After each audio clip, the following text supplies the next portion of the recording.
Sir ఇంకోటి ఇప్పుడు రీసెంట్గా ఒక టాక్ అయితే వినిపిస్తుంది. Um, AP cine workers cooperative housing సొసైటీలో కొంతమంది మెంబర్స్ కావాలంటే కొంతమంది మెంబర్స్ దగ్గర డబ్బులు కలెక్ట్ చేస్తున్నారని తెలిసింది సార్. ఉమ్.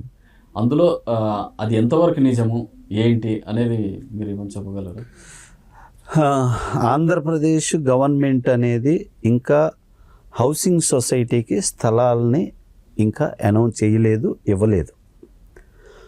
అండ్ అక్కడ ఆంధ్రప్రదేశ్ హౌసింగ్ సొసైటీ అనే ఒక ప్రైవేటు సంస్థ వేరే వాళ్ళు చేసి దాన్ని వాళ్ళు కార్యక్రమాలు చేసుకుంటున్నారు.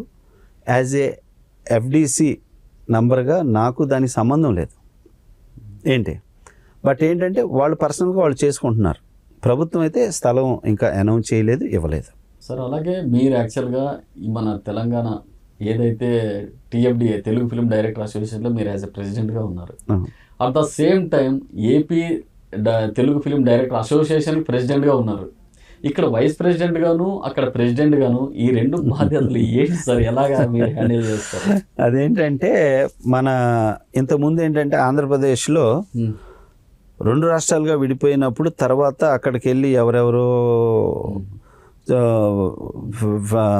అసోసియేషన్లో రిజిస్టర్ చేయటం ఒకటి ఇట్లా చేస్తూ ఉన్నారు.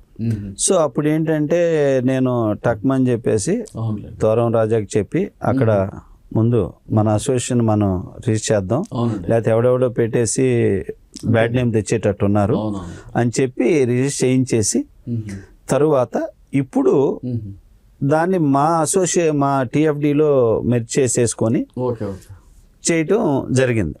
సో అప్పుడు నేనేంటంటే అక్కడ ప్రెసిడెంట్. ఇప్పుడు రీసెంట్గా మా ఇక్కడ టీఎఫ్డిఏ ఎలక్షన్ జరిగి ఇందులో వైస్ ప్రెసిడెంట్గా గెలిచాము. ఇప్పుడు 2 మెర్జ్ చేయటం వల్ల ఏంటంటే ఇప్పుడు టోటల్గా టీఎఫ్డిఏ కార్యక్రమాలన్నీ నాకు సంబంధం లేదు. బట్ నేను వైస్ ప్రెసిడెంట్నే, బట్ అవి చూసుకునేది మాత్రం మా ప్రెసిడెంట్ గారు,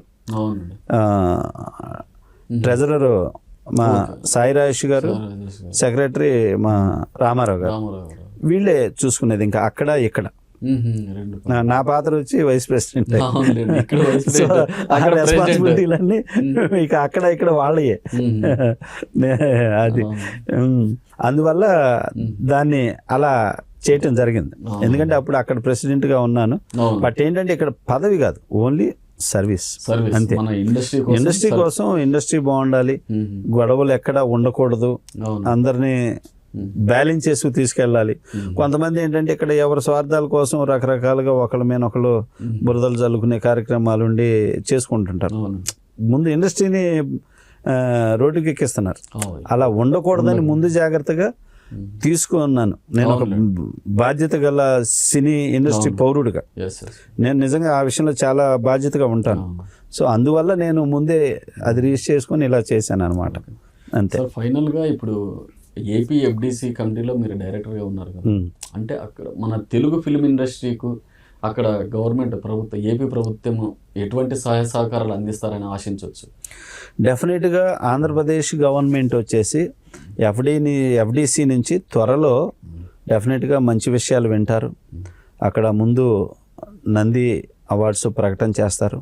ఆ తర్వాత అక్కడ సినీ పరిశ్రమని ఎలా డెవలప్ చేయాలి, ముందు సినీ పరిశ్రమని అక్కడికి తీసుకురావాలంటే ఏ విధంగా మనం ప్రభుత్వం సైడ్ రాయితీలు ప్రకటించాలి, స్టూడియోలకి స్థలాలు ఏంటి, ఎక్కడ ఏమిటి, ఇవన్నీ కూడా మా బోర్డు డెసిషన్ తీసుకొని అవి సీఎం గారి ముందు పెట్టి వారి నుంచి ఆ నిర్ణయాలన్నీ తీసుకొని అనౌన్స్ చేయటం జరుగుతుంది. బట్ నేనైతే ఈసారి ఆంధ్రప్రదేశ్ గవర్నమెంట్ ది బెస్ట్ ఇండస్ట్రీకి సపోర్ట్ చేస్తూ చాలా మంచి ప్రకటన ఇస్తుంది. సినీ పరిశ్రమ అక్కడికి వచ్చి స్థిరపడటానికి మన 2 రాష్ట్రాల్లో బాగుండే విధంగా అక్కడ గవర్నమెంటు నిర్ణయం తీసుకుంటుంది. డెఫినెట్గా చాలా సంతోషపడే విధంగా ఆంధ్రప్రదేశ్ గవర్నమెంటు చిత్ర పరిశ్రమకి చేయూతనిస్తుందని నేను నమ్ముతున్నాను. మేమందరం కూడా చాలా సీనియర్స్ అందరం ఉన్నాం. సో డెఫినెట్గా మా అందరి సలహాలు కూడా డెఫినెట్గా తీసుకుంటుందని భావిస్తున్నాం. థ్యాంక్ యూ అండి సముద్ర గారు. Thank you sir. Thank you so much. విలువైన విషయాలు మాకు తెలియజేశారు. Thank you sir.